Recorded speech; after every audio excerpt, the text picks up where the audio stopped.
आज का क्लास में डिस्कस करेंगे profit maximization approach under perfect competition.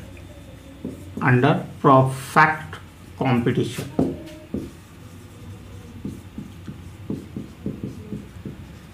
ठीक है।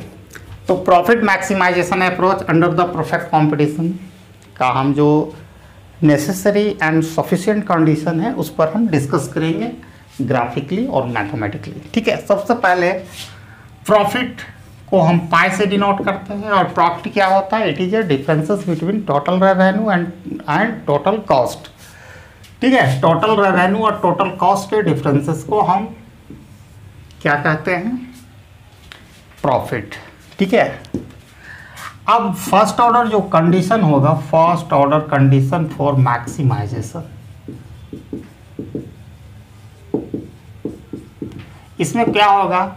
डेरिवेटिव लेंगे प्रॉफिट फंक्शन का, किसके रिस्पेक्ट में? आउटपुट के रिस्पेक्ट में, और उसको सेट करेंगे इक्वल टू 0। तो इसका लेते हैं D T R by D cube minus D T C by D cube equal to 0। आप किसी भी चीज़ का डेरिवेटिव लेते हैं तो उससे क्या पता चलता है? स्लोप। ठीक है, slope of T R, slope of M R, sorry T C यानी टोटल कॉस्ट। और आप first order derivative T R को लेंगे तो वो बन जाएगा एम आर। ठीक है, और ये बन जाएगा एम सी। अगर आप फर्स्ट ऑर्डर डेरिवेटिव लेंगे टोटल कॉस्ट को विद रिस्पेक्ट टू आउटपुट, वो एम सी यानी मार्जिनल कॉस्ट बन जाएगा। अब इसको सेट करेंगे M R equal to M C. तो ये हो गया first order condition.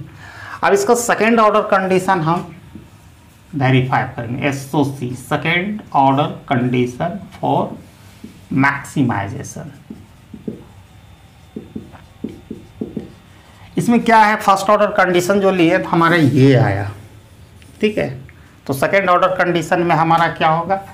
d2 pi यानी second order derivative profit function with respect to output, ये लेस देन इक्वल टू 0 होगा। ठीक है, तो फर्स्ट ऑर्डर हम लोगों ने लिए तो इसका क्या? ये फर्स्ट ऑर्डर का कंडीशन, तो D M R derivative of marginal revenue with respect to output minus derivative of M C with respect to output less than equal to 0। तो यहाँ पर आपको यहाँ क्लियर मैं कर देना चाहता हूँ, जो जब एम आर की डेरिवेटिव ले रहे हैं तो ये स्लोप ऑफ एम आर बता रहा है, एम सी का डेरिवेटिव ले रहे हैं it indicate slope of M C यानी मार्जिनल कॉस्ट। तो D M R D cube less than equal to D M C D cube, ये second order condition for profit maximisation है।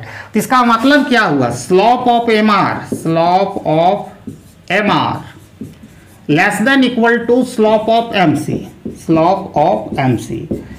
ये slope of कैसे क्या होगा? तो इसका इंप्लाई करता है कि जो एम सी कर्व है, जो एम आर कर्व को अंडर द परफेक्ट कॉम्पिटिशन, ठीक है, उसको कट करेगा from the below not the above. इसको लिए ग्राफ आपको देखना पड़ेगा। तो अंडर द परफेक्ट कॉम्पिटिशन का ग्राफ मैं खींचता हूं। तो दो कंडीशन है, नेसेसरी और सफिशिएंट। पहला कंडीशन होना चाहिए M R equal to M C. ठीक है, दूसरा कंडीशन होना चाहिए slope of M R less than equal to slope of M C. ठीक है, अब इस पर एक ग्राफ हम खींचते हैं।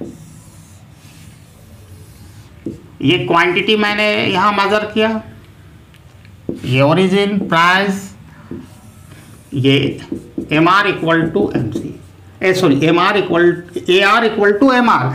जो अंडर परफेक्ट कंपटीशन होता है, ठीक है, तो ए आर को ही प्राइस कहते हैं। ठीक है, वो एम आर के बराबर होता है। चाहे किसी भी आप आउटपुट कितना भी प्रोड्यूस करो, नो सिंगल बायर और सेलर का ये कैपेसिटी होता है, कंट्रोल होता है, प्राइस को इन्फ्लुएंस नहीं कर सकता, चाहे कितना भी क्वांटिटी हो। ये एम सी है। ठीक है, अब यहाँ एम सी कर्व 2 पॉइंट पर काटा है, ई पॉइंट और पी पॉइंट, क्यूब 1 क्यूब 2। अब ये 2 पॉइंट पर काटा।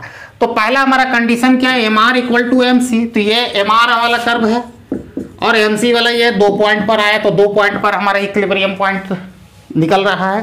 तो it is the necessary condition but not sufficient condition.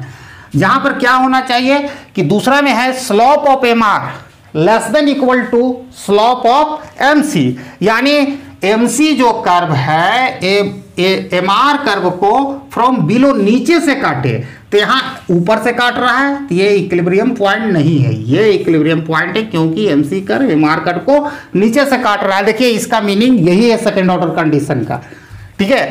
तो ये हमारा इक्विलिब्रियम प्राइस और इक्विलिब्रियम क्वांटिटी डिटरमाइंड हुआ।